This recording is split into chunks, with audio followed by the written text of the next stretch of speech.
What up? Kraken Pod Fam, we are live. All right, it's only 10 o'clock, a little bit after 10 o'clock over here. So that's pretty solid. I am going to go over the game notes. And whatever y'all want to talk about, the game, life, any of that shit, drop it in the comments. I'm excited to talk about this game, even though the Kraken just lost. And I cannot wait to record tomorrow because the amount of shit that Jeff and I disagree on at this point in the season continues to pile up. That's all I'm going to say about that. We are viewing this team completely differently at this time. I think I'm being a realist. He says I'm being negative Nancy. It is what it is. All right, here we go. Drink of the night because it is much needed. Korova Milk Porter, Gnarly Barley Brewery. Not a sponsor, obviously, but oh my god, it's so good. And I'm a weather drinker, so give me like those seasonal beers, like a nice milk porter when it starts to get cold out. Now we're talking. All right, I see comments coming in. People are pretty upset. Understandable. That's why I just poured a beer. So let me get some of this, and then let's start talking some Kraken.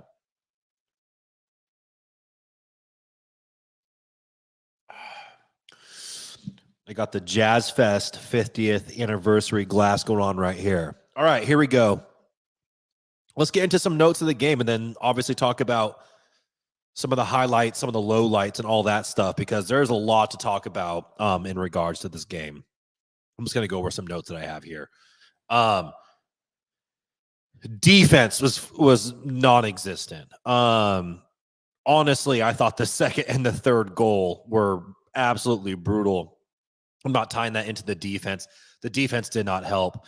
Those are two goals. You can even argue the fourth that Grubauer would have liked to have back. That is a nice way of putting it.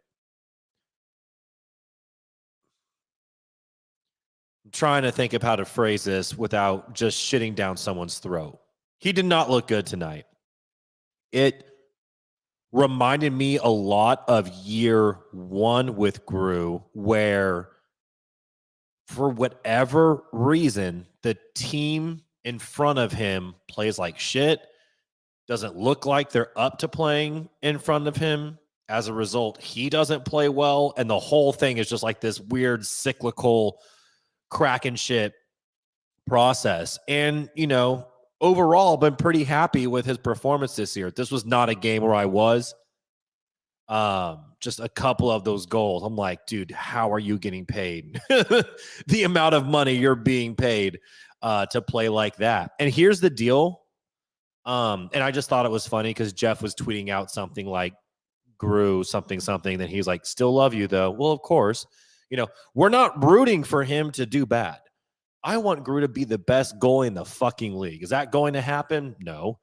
But I'm rooting for him to do good every night because if he does well, the Kraken do well, and the Kraken are most likely going to win the game. He did not look good tonight. And I think we're allowed to be critical of him. I've talked about this before on the podcast.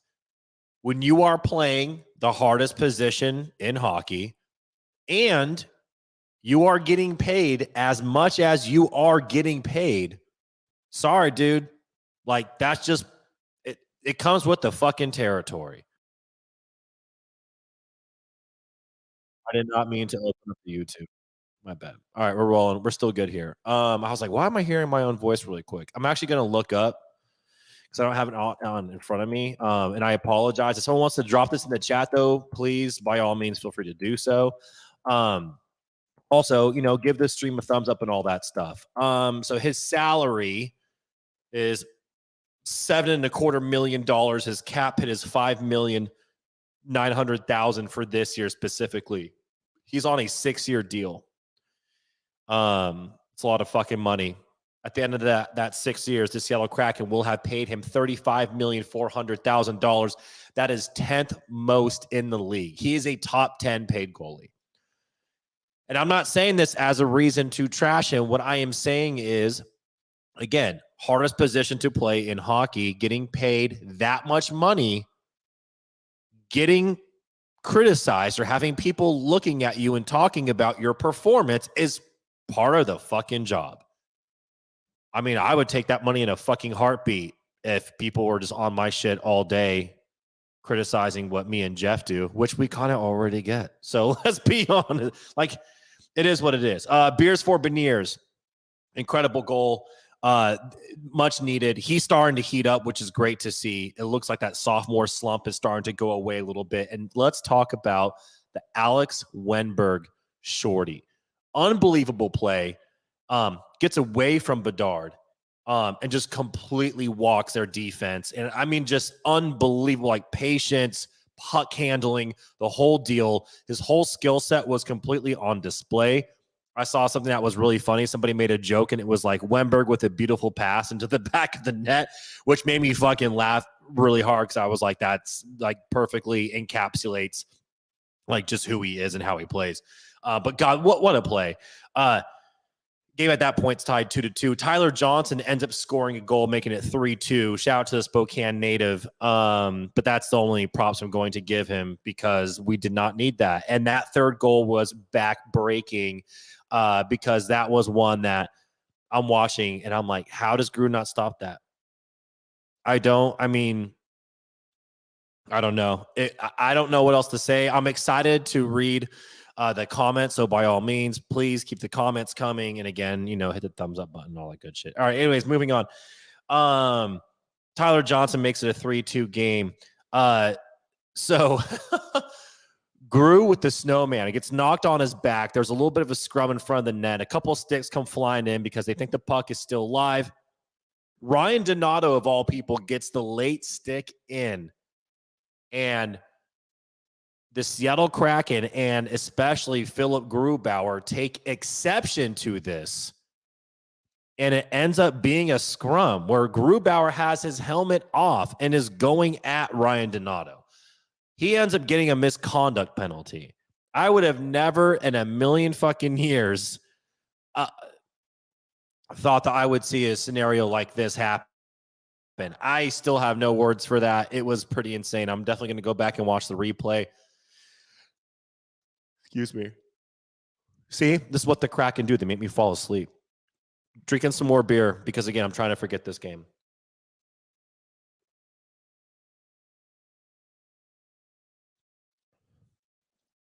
Nobody had Philip Grubauer getting that penalty. Oh, and he got the assist tonight, too. He got an assist on the Wenny goal. I mean, someone's like, well, what are the Vegas odds for Philip Grubauer assist plus misconduct penalty and against a former teammate? Unbelievable. Ty Cartier, friend of the pod, he ends up starting the third period on the Matty Beniers, Beers for Beniers, and Eberle line, and that line's buzzing. He ends up scoring. At this point, the Kraken are down. It's 4-3. And I'm like, oh, shit. It's pretty early in the third period. The Seattle Kraken have time to come back.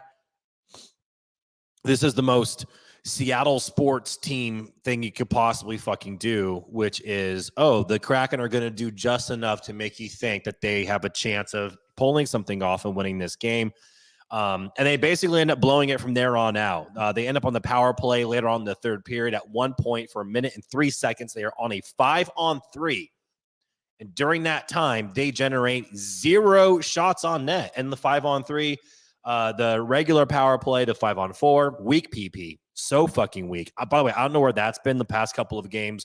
Trending in the wrong direction. Anyways, they end up not scoring on that power play. And long story short, they end up losing the game 4-3 to the second worst team in the league. And here's the thing. And this is what I want to talk about. I mean, there's a lot of things I want to talk about. But a big thing I want to talk about is, and I've caught myself doing this. And I'm going to stop. Now, I know Jeff won't because he's Jeff Lasso. But the thing I have caught myself doing that I need to stop doing is seeing these matchups and seeing who we're playing against and being like, oh, this is a bad team. Like, this is a win for the Seattle Kraken. Because the Seattle Kraken are a fucking bad team. I mean, at some point, we have to face reality and stop looking at these teams as if they are inferior to the Seattle Kraken, and that these are just these guaranteed wins on our schedule. So then if and when we lose these games, Everyone's like, I can't believe you just lost to so-and-so. It's like when we play Calgary, it's like, what? Everyone's like, oh, Calgary. But I mean, like, Calgary took the last wild card spot last night when they beat the Vegas Golden Knights. I mean, we haven't beat Calgary at home yet in the 3 years that this franchise has existed. We're acting like we just have. I don't know if it's a denial thing or what, but we see these matchups and we're just automatically assuming that we are the better team, that these are like wins that are kind of set up for us. And the reality is we don't know what is a win, because one, this team is Jekyll and Hyde, and two, overall, I think they're not that good of a fucking team. I don't want to say too much more because I have a big thing I'm going to do tomorrow for the panic button talk for the episode we're recording, and I specifically wanted to wait because I wanted to cover this game against Chicago. By the way, I think this is a great matchup. I think it's a great matchup color-wise. I know that's a weird thing to say, but like, uniform combination on the ice, I fucking love the way it looks. It's not a matchup we're going to see a lot of. There's just something fun about the Seattle Kraken going into Chicago, just as much as I would love to see the Chicago Blackhawks come into Seattle, going against, former teammate, going against the old boy from the Firebirds, getting to see Connor Bedard in action. That's the reason why we delayed the episode, because I was like, well, let's give ourselves a chance to talk about this game. And little did I know that there would be so much fucking controversy around the Chicago Blackhawks that, has been going on for a couple of days, but really came to a head today, that also we are going to have to talk about on the podcast, because it's what's going on in the hockey world right now. And for whatever reason, the Seattle Kraken, and Jeff and I were talking about this in I think halfway through year one. For whatever reason, the Seattle Kraken, we always end up catching teams at this weird moment, like they're going through a major shift, right? Like there's something going on, and they're at the forefront of news or whatever the fuck, and all of a sudden it's like, oh, and the Seattle Kraken play them next. It's like, why the hell are we always the ones? I don't understand it. It is what it is. That was the case tonight, going against the Chicago Blackhawks. All right, let me start going through comments here. And this one really stood out to me because I do want to talk about it. And it also pertains to something I was thinking about that I have not talked about yet. And this is from, well, there you go. Thanos was right, which is a fantastic, just fucking money ass name. I also think they do not believe in the system anymore. They all seem lost. Okay. I really like this comment because at this point, I agree. Talked about this a couple of weeks ago where I posed the question, and at the time I thought it might have been too soon. But the question that I was asking was, has Dave Haxtell lost the locker room? I'm not special. I wasn't the only one who was asking that question. Anyone who watches all of these games, and by the way, shout out to Melissa holding it down for the Kraken Pod Fam in Chicago. We had a couple of members of the Kraken Pod Fam in Chicago for this game, which is fucking awesome. Thank you all for holding it down for us, because me and Jeff are just stuck down here in poor old New Orleans. I wasn't special at the time when I asked this question. It was a question that was getting generated. There's a lot of buzz around, has Dave Haxtell lost the locker room? I do think that the talent has declined since last year, but the drop-off be this much? I don't believe so whatsoever. And it's hard not to go into and start looking with a critical eye at Dave Haxtell, but you almost kind of can't help it. And I say that because his track record as a head coach isn't the brightest thing on his fucking resume. I mean, when the guy was out of Philly, they were basically throwing a fucking parade in the streets for him being out. I really, really liked what he did with the team last year, but it kind of seemed like this weird, everything kind of came together all at once, right? It was the coaching, it was the staff, it was the storyline of these misfits coming together, and how we have these four strong lines, and we're strong from top to bottom, and blah, blah, blah. All of those things, right? They kind of hit together at the same time. This year, I don't know what's going on. It really, I wouldn't be so man, no, I don't even want to say that. That's a hot fucking take. I don't know what's going on. All I know is that it does feel like that he has lost the locker room and whatever, his system and what he's preaching, it seems like it's falling on deaf ears. There was, I forget which game the Seattle Kraken had recently, but Hack was in practice at them, ripping their fucking heads off, telling them to shoot the fucking puck. And this was a game in which in the third, this is why I fucking hate myself. In the third period, the Kraken ended up losing the game. And they were down by a goal. I do believe maybe they went to shootout. I don't remember. But what I do remember is that they were outshot 15-4 in the third period. And I remember thinking, wasn't there just a practice that was held where Dave Haxtell was on their ass about shooting the puck, and then it's third period and a do or die situation, and the Kraken basically just throw in the towel? I mean, is anyone listening to what Haxtell has to say on the team anymore? I mean, has he garnered any respect? Honestly. Sorry, food in my teeth. I was eating during the game. I'm having some more beer, and then I want to bring up one other point in regards to that. And again, if there's anything that you all want to talk about, please, by all means, leave a comment.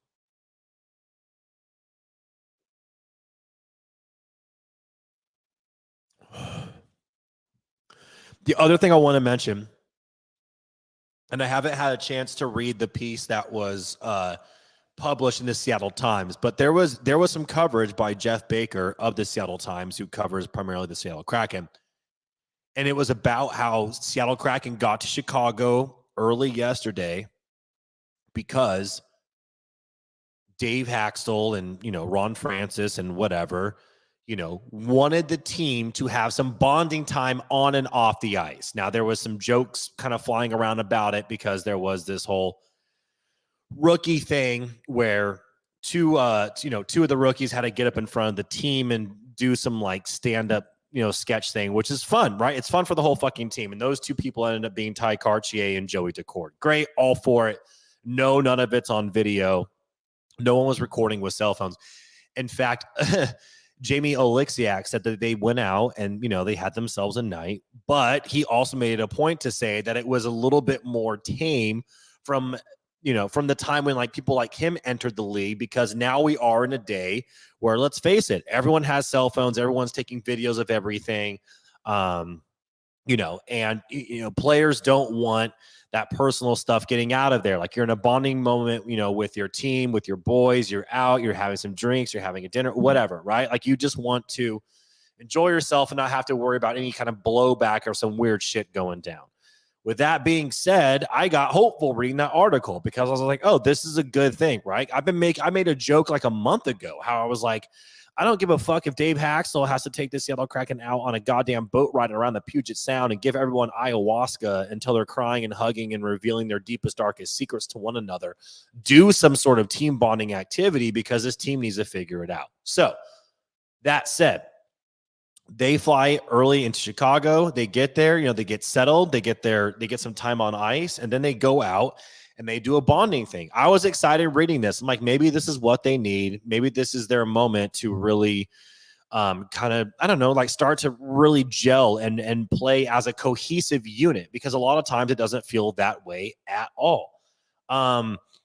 And then puck drop happens tonight against the lowly, Chicago Blackhawks. And not only are lowly, but they're also in the middle of this insane fucking controversy. And here I am, like before puck drop, thinking to myself, okay, this team, Chicago, isn't really that good overall. Obviously, there's a lot of buzz around Bedard, totally understandable. The kid's going to be a phenom, whatever. But also, there's the stuff with Perry going around. Like, there's a lot of distractions for the team. This is a perfect opportunity for the Seattle Kraken to come in and get a win on the road against a team that doesn't have a ton of talent and is also going through some shit. So they have a lot of distractions right now in their locker room, which typically translates to play on the ice. Holy fuck, was I wrong? Because the Seattle Kraken were the ones that looked flat-footed out of the gate. And only in like last moments of the second and good majority of the third period. Sorry. I can't stop yawning. I'm so tired from watching all these fucking Kraken games. Did they, and majority of the third period, did they look like they were trying at all? For some reason, it's so like impossible for this team to play a full game as a cohesive hockey unit that gives a shit about wins or losses. I don't know what it is. I mean, they really, really fumbled the bag on taking advantage of a scenario where I think they could have really caught Chicago flat-footed. All they had to do was come prepared and ready to roll. I don't know if they were out at some fucking Chicago strip club until 5 a.m. just getting after it. Maybe I don't know. I mean, like, all jokes aside, though, it's inexcusable. I mean, it really is. And this is what I said at the beginning of this stream. I've said it on the podcast, and I'll say it again. I am guilty of this, but I see a lot of it, around Kraken talk overall as well. Me included, have to stop looking at these games like, oh, these are like, fucking tee-ups for the Seattle Kraken and go in there and to get a W because look at this lowly team they're playing and we're so much better. No, we're fucking not. Like, it's clearly obvious that we are a team that others are targeting. Like, cool, here comes 2 points for us. Yeah, Carrie, this is a great comment from you. They did not look like a team. Communication really seemed to be missing. Jeff had a really good tweet on this earlier where it was a play on Jeff is still online talking shit, but he's not on Kraken Pod After Dark. Funny how that works. There was a specific play. I think it was on the third goal that was scored where Grube just looked really bad as well. But there was a stick on the ice, and like you could like freeze frame it and legitimately see 2 Seattle Kraken's like defenders just like looking at the stick on the ice. I'm like, bro, what are we doing? I don't know what's going on. Like, I don't know. Like, this team is just not motivated. They are not communicating. They do not seem to be bought into Haxtell's system. There's so many questions around, and what I would give to be a fucking fly on the wall. Like, that's all I could think about, especially going into the third period. At the second intermission, I was like, okay, I'm looking at the score and I'm thinking, God, man, what I would fucking give to be able to hear the shit that was coming out of Haxtell's mouth in this locker room right now. And also to get and to be able to hear what the players are actually like hearing and responding to, because yeah, it was just brutal. Going back through some of the comments earlier, can't close on a 5-on-3. It's fucking heartbreaking. Dude, Gerald, could not agree with you more. Not only could we not close on the 5-on-3, they had a 5-on-3 for 1 minute and 3 seconds. And in that 1 minute and 3 seconds, I'll say this one more time, the Kraken had 0 shots on net. 0. It's so fucking inexcusable, man. These are the things where you watch and you're like, what? Like, this team, do you not have any interest in winning the game? This is where you fucking take advantage. Like, what's the quote is good teams find ways to win. I mean, the Kraken find ways to lose games, and they find ways to like go into overtime, and they find ways to have a 5-on-3 scenario, which is like, okay, this is perfect. It's third period. You're down by a goal. You have the fucking power play. Your power play up until this point, minus, recent games, has been one of the best in the league. What is going on? It's really hard to tell. I don't know. And how many times is Haxtell going to have to coach the guys on the same thing? And that's where I wonder, like, are they even listening to Haxtell anymore? Because how many times can you tell your guys in a practice, shoot at the puck, man? Just fucking, oh, look, here's an idea. Puck's on net. Try that out. Defense, you should care. You should probably play a little bit more defense. Let's try doing that.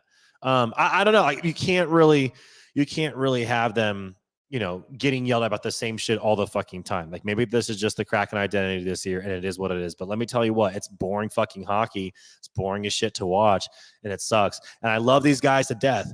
I love them, and I'm don't miss a freaking game. But man, it's been brutal this year, and I can't wait to talk to Jeff tomorrow about the whole panic button thing. I can't stop yawning, and I sincerely apologize for that. I don't know what my deal is.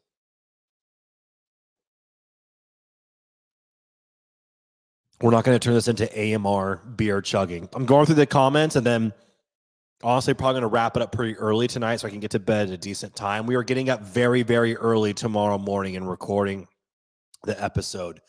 So we can get it over to you, but also because there's also a bunch of stuff to do tomorrow, and we just got to get this episode out. And I really want to talk about a number of things, not just what went down in this specific game, but the controversy.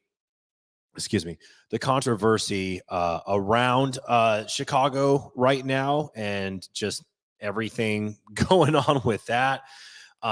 Another scandal that is, I don't know, the panic button thing we mentioned about Patrick Kane getting over to Detroit. I believe Detroit plays the Rangers tomorrow night, which is bananas. Minnesota Wild, like firing their coach and bringing in John Hines. I mean, like, there's a lot of things going on in the NHL right now. It's actually a very exciting time. Unfortunately, I feel like a lot of it is just not good news. Man, anyways, moving on past all that shit from Curtis. Looks like their team building exercises that they left home early for didn't work. Curtis, I don't know if you just joined, but if you did not, I definitely said this. And if you did, I'm just glad that we agree. Could not agree with you more.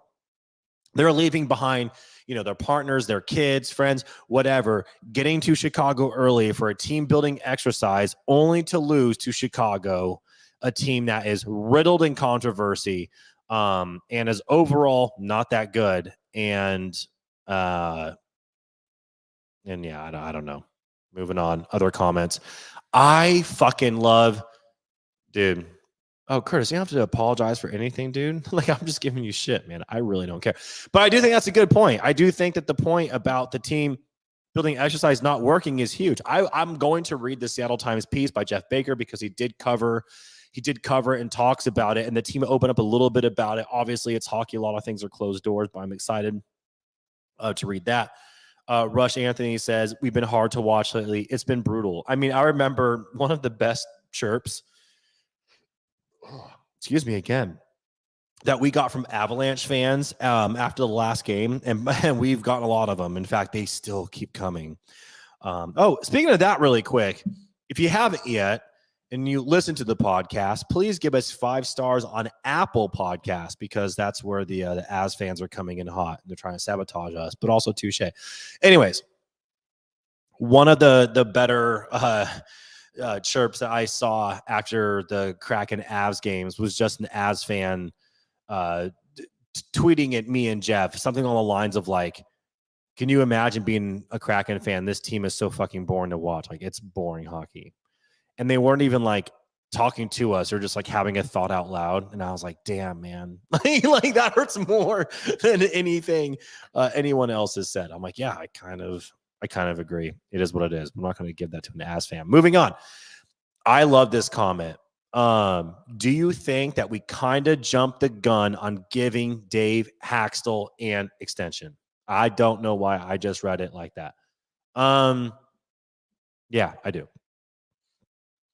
I think it's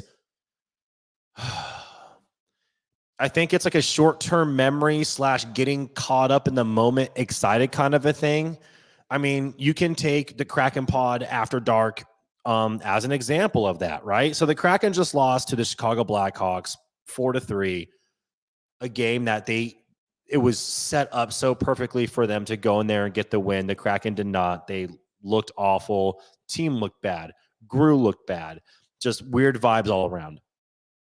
As a result, Kraken Pod After Dark vibes might be down a little bit, right? Like, we're going off of, like, there's the recency bias, right? You're kind of riding the wave of everything that you've been just feeling. What we've just been feeling for the past hour and a half, 2 hours is just kind of boring, shitty hockey where the Kraken end up losing. So you're like, meh, kind of down. Opposite, the flip side of that is when they have a phenomenal win and come on to the Kraken Pod After Dark, and we're talking, we're hanging out, and I'm drinking, and Jeff jumps in and it's a surprise and we're all having a good time. That's fucking great. We're riding that high. We are in that particular moment. We're really, we're kind of just feeling everything. I think that is what was going down after last season with the job that Hakstol did with the team.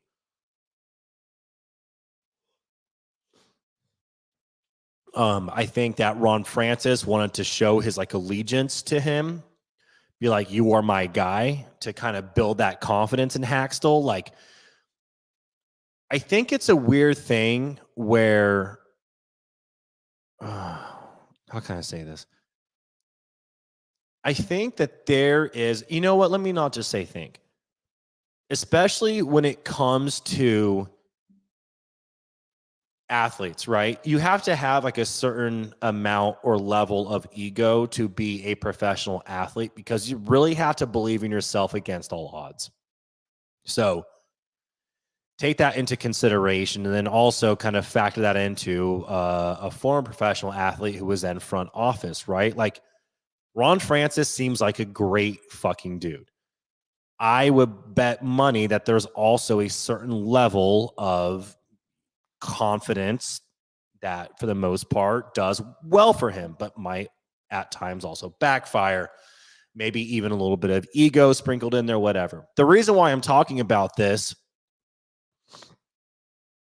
is because I think in that position, in that particular role, with that particular, mindset, or just being like a, like the alpha, the A personality type person, I think that you can look at somebody, right? So you have a Dave Haxtell after year 2, and this is just me completely hypothesizing, but I'm kind of like doing like a psychoanalysis, kind of a breakdown here.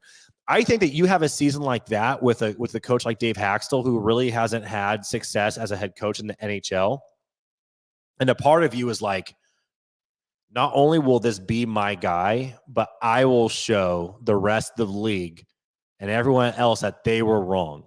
And underneath me, he will be successful. And I will be the general manager that he was first successful in. And that will happen because I will give him that opportunity for it to happen. And I think that there's a part of that kind of plays a factor into it. So to answer your question, yes, I do think that we were too early on giving Hack an extension. And here's the thing. All of us are guilty of doing that as well. Not like the ego confidence thing, but whatever. All of us are guilty of, at the moment it was done, because of the results of the season, none of us really questioned it. We're like, dude, holy shit. Like, we are way ahead of schedule. Like, this is an expansion team that's built for the long term. And we're in year 2 with no expectations. And we're taking the Dallas Stars deep into the second round of the playoffs. And we knocked off the former champs in round 1. Like, holy shit. In fact, think about the number of times that you saw, or even you yourself might have been on Twitter, fucking anywhere, and you were arguing at the NHL that you were pissed off because Dave Haxtell was in the top 3 finalists for Coach of the Year.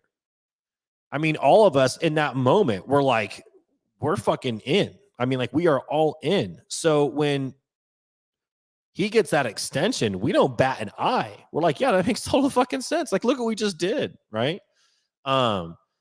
The issue is that winning really does kind of solve everything. And after a great second season, this team has had a hard regression. And it has not honestly been all that fun to watch. So yeah, when the extension happened, I remember thinking like, this is too soon. I mean, like, one good year. I mean, like, small sample size, right? But again, you have a season like that, and you have, a confident general manager who's like, we're going to make some shit happen. I don't know. I see why it did. I see why there was no pushback at the time. Would I be surprised if in the future he gets relieved of his, I'm not saying this year. I'm just saying before his contract is over, gets relieved of his duties? No, because right now it doesn't seem like the locker room is responding to him at all. Period. Maybe we just need some kind of scandal. Seems to work for other teams. And then Curtis says, another book talk, perhaps. Fucking hilarious. Now, granted, obviously don't want that to happen, but that is amazing. I mean, yeah, let's get something going to like unite this team. They need a common enemy. So somebody go out there and do some scandalous shit, and just know that everyone will hate you. You'll probably have to disappear off social media for a period of time, but whatever, you'll be fine because Kraken will win. Michael Sanchez, here we go. Just got home and I am pissed. That's fair. If you got home and you were happy, I would say, homie, you're in the wrong YouTube. Here we go. This is a hard watch. We're trailing all fucking game. Generally, just wondering why we can't just set up for the PP. Yeah, weak PP. Again, one of the few bright spots in the season, just like goaltending, and the past couple of games, just fucking just fucking dud. I don't know. Talked about that. Talked about the 5-on-3, not getting a shot on net the whole time. It was pretty bad. Hat getting extended was a show of faith. Why the fuck not waste a small sample size of what we got? Yeah, no, I mean, it's a total show of faith, man. I mean, we're caught up in the moment. Ron Francis is caught up in the moment, and this might just end up being something that he really regrets. So yeah, I'm going to wrap it up here soon. So if there's any other comments, please get them in now. I need to try to, it's almost 11 over here, and it's going to be an early day tomorrow so we can record the podcast for you. Here you go. I totally agree. And I'm thinking this also is in reference to the Hackstall kind of hypothesis that I had. I think it also goes with Gru's contract back at year one, not knocking him, but just thinking of our future, if this is a tendency, if that makes sense. Oh, man, there's so much to unpack there. It definitely makes sense. Gru's contract, though, at the time and the way it all kind of went down, and even to this day, makes... And again, it's hard to compare. It's apples and oranges, right? I mean, one is obviously a goaltender and the other is a head coach. We've established that as a baseline. With that said, Gru's contract then and now makes way more sense than any of the Hackstall stuff, because at the time, being an expansion team and kind of putting together like a hodgepodge, right, of guys that were... I mean, Seattle got fucking shafted. I mean, a couple of years prior, Las Vegas does the expansion draft, and they find a way to, for lack of a better term, rape and pillage the remainder of the NHL, because the teams were not really sure how to operate in an expansion draft. Vegas was wheeling and dealing, and they took advantage of it. And listen, I'm not fucking knocking on them. I'm giving them a ton of credit for doing that. But what happened after that is, and I've talked about this like on a couple episodes, I think like early on Kraken Pod days. What happens as a result of this is the rest of the league learns from it and they go, okay, you got us good that time. That's never going to happen again.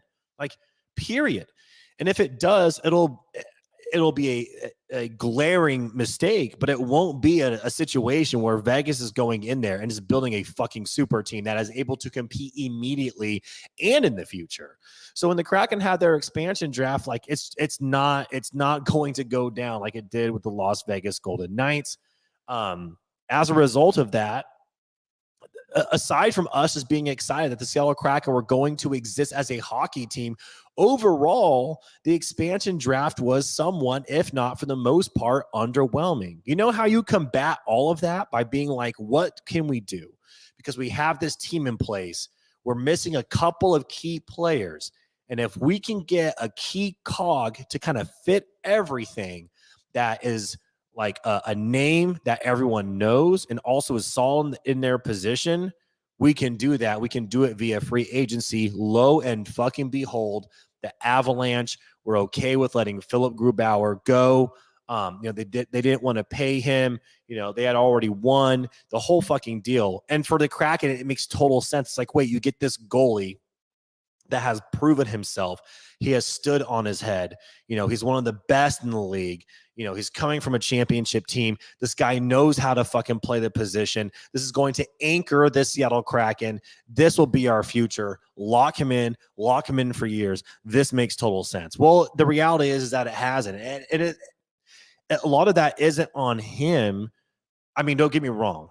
I'll do 50-50. Half him, and then half also the team plays like dog shit. And they play like dog shit in front of Gru all the fucking time. I mean, the amount of times the team, I mean, like tonight, like the second, third, and fourth goals, I'm watching like, Gru, how the fuck did you let that go in? But I'm not referencing tonight specifically. I'm saying in general, the team does not play good in front of him. And it's so fucking infuriating because there are a lot of games where I am defending him because I'm like, dude, if you're watching these games at all, he stands no fucking chance out there. Because this team is fucking dog shit. But the reality is that he is going to take a lot of the heat because he plays the hardest position in the NHL and because of his contract.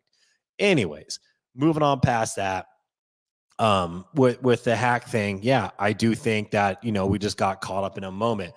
I'm with you though. I like the last point that you made about if this is a tendency, if that makes sense. I hope it's not. I totally see what you're saying here. We do not want it to be a tendency for this team to get kind of swept up in moments and then start, handing out these like lengthy, inflated contracts that ends up hamstringing the organization moving forward. Not every organization is perfect, right? Like we're going to make mistakes on contracts. I mean, you can only do so much research and figure out, so many things. At some point, you're going to have to pay somebody who's going to put on some fucking skates and hit the ice. And at that point, it's kind of up to them, to see if they play up to the level to which they are being compensated or not. I mean, we all love Turbo, and when he's healthy, he's fantastic. But how much are we paying Turbo? And the guy can't stop getting injured because he plays chaos hockey, and we all love that. He's the Energizer Bunny, and he's fucking incredible. And when he's healthy, we love him. But I mean, God, let's look at his salary and see how many games that he's missed over the past 2 years. I mean, it's fucking brutal, right? These are not things that you can kind of predict going in, and the Seattle Kraken are just going to have to kind of figure that out. I hope this is not a tendency. I don't think it is. I certainly know that Ron Francis and them are not going into things being like, how can we get caught up in a moment and fuck these up and like have this tendency of just getting out these like long, insane contracts. And in fact, Ron is completely against that. It's why he lets people walk, because he believes that he can bring in cheaper pieces on shorter term deals like a Golvanen, to be able to contribute to this team versus, creating a tendency like that. So I know it's not something that they want to do. I think they've made some mistakes. I'm hoping they learn from it. Do I think Hackstall lasts the entire duration of his contract? No, I do not. Also, the situation with Gru. I mean, I saw people tonight talking about how like you got to send him down to Coachella Valley. It's like, dude, what are we talking about? Like, I'm sorry, and it's not just a money standpoint, but I mean, yeah, if you're paying a guy that much, what you're not wanting him, what you're not having him do, play for your fucking minor league affiliate in Coachella Valley. Like, why don't you just light cash on fire? I mean, it's already bad enough if he goes out there and he has a bad performance, but you could also severely fuck with whatever confidence is remaining in him by doing that. You don't think he hears all the noise and all that shit that's going on too? You want to send him down and really fuck his head up? Also, what if, and don't get me wrong, listen, I know that goes both ways. Like he can do, minor league affiliate and crush it, get some confidence back, come up, he's fucking rolling hot. The big thing is the team also needs to improve as well. But also, in the future, like if we're getting near the end of his contract, like, what I want to do? I want to put him in the best position possible because I want him to stand on his fucking head, because I want to be able to trade him and be able to get that contract or an X percentage of it off of my books. And the only way to do that is by showing him off and putting him in a good position. So I don't think sending him down will put him in a good position, because you got to think about the future of this shit. All right, I'm done ranting on all that. Bro, the fucking puck watching needs to stop. This isn't junior hockey. Yeah, no, it's brutal. This team is not physical whatsoever. It's pretty brutal. Yeah, Steelers brought this team down back to earth. I don't think they're going to recover from this. I thought this team will be a struggle. Dude, I can't say too much because I'm going to do a big thing on the panic button tomorrow for the podcast. But yes, again, not a big shocker. Me and Jeffs do not see eye to eye on this. And, he can pull out the whole like, well, you haven't been watching hockey for that long. And I'll be like, yeah, well, I've watched enough Seattle Kraken to think I have a pretty good fucking understanding of this team. It's called being a realist. But you know what? Again, this is a win-win for me, because even if I am wrong, which of course there's a chance that I'm wrong, this team could figure it out or get it together, or Ron can pull a couple of moves and all of a sudden it's like, oh, look, we just got like a legit defenseman and now we're doing this and that.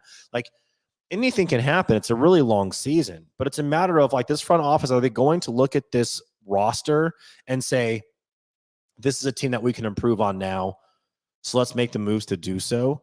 Or is this a team that they're looking at and being like, well, this wasn't part of the plan. Part of the plan was to see how good we did this year and ride this year out. And then in the offseason, start looking at the contracts and everything, and then take it from there. So I don't know. That's an answer that only Ron Francis has. I love this. I'm fucking dying. I've watched hockey for 20 years and we suck. Oh yeah. I don't know. Yeah, Vince Dunn kind of was a ghost tonight, but I give him a fucking pass because he's one of the few people that I have been contributing regularly. I don't think he is anymore, but he was a leading point scorer on the team.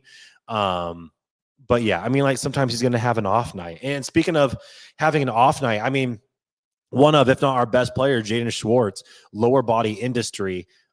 He has to go to the locker room. He doesn't come back. I mean, fucking Christ. Listen, I don't think that all the issues of this team are a direct result of injuries happening, but they're certainly not helping. I mean, we cannot get a full squad out there to save our damn lives. I mean, it is absolutely ridiculous between Turbo flying around like a goddamn spider monkey and then getting lit up because he decides to put his head down at center ice while he's playing a puck like he's a fucking 13-year-old who forgot how to play the game again. I'm sorry, that hit was clean. It sucked, but it was clean. And, Burakovsky, who, hey, by the way, here's another guy contract-wise. I love him to death. When he's on the ice, he's lethal. You can argue he's our best player. You know what he also can't do? Stop getting fucking hurt. The guy's made out of glass. At some point, we got to figure out a way to get this guy. I mean, even in remember when the very beginning of the year started and the team did like that super adorable thing where like they gave all the players whiteboards and they were like, what did you do in the off season? And people were like camping, fishing, golf, family, whatever. And he just wrote down rehabbing because that's what he was fucking doing. And he also spelled it with one B because he's adorable. So he technically spelled it rehabbing. And I kept making a rehab joke and no one knew what I was referencing. I'm referencing Andre Burakovsky spelling rehab wrong. And then also referencing him having to spend the entire fucking offseason rehabbing only to come back and be hurt basically as soon as the season starts. It fucking sucks. And I agree. It does not mean we cannot turn it around. There's still plenty of hockey left to be played. I just listen, and I've been fucking telling Jeff this, and he keeps twisting my words on purpose. He kept being like, November 24th, that's your date because if the Kraken don't beat the Canucks, like you're going to pay. I'm like, it has nothing to do with that specific game. It's more of a time frame thing. I'm looking at and being like, am I hitting the panic button now on this team? Because I have a pretty good idea of who they are. And I'm excited to talk about that on the podcast. But to Rush's point, again, just because they're not playing good right now doesn't mean they can't turn it around. But I think it's going to take a lot more than just this team getting healthy. Like something has to go. All right, I'm ending the night on this. I do not know what icing is, so fuck all y'all. I'm calling it a night. Kraken Pod Fam, seriously, love you guys. It's also late, so I'm going to crash. Getting up early. Jeff and I are recording, so have a good night. Get home safe. If you're home already, enjoy a beverage, get some sleep, and we'll be talking to you soon. I'm going to finish this beer.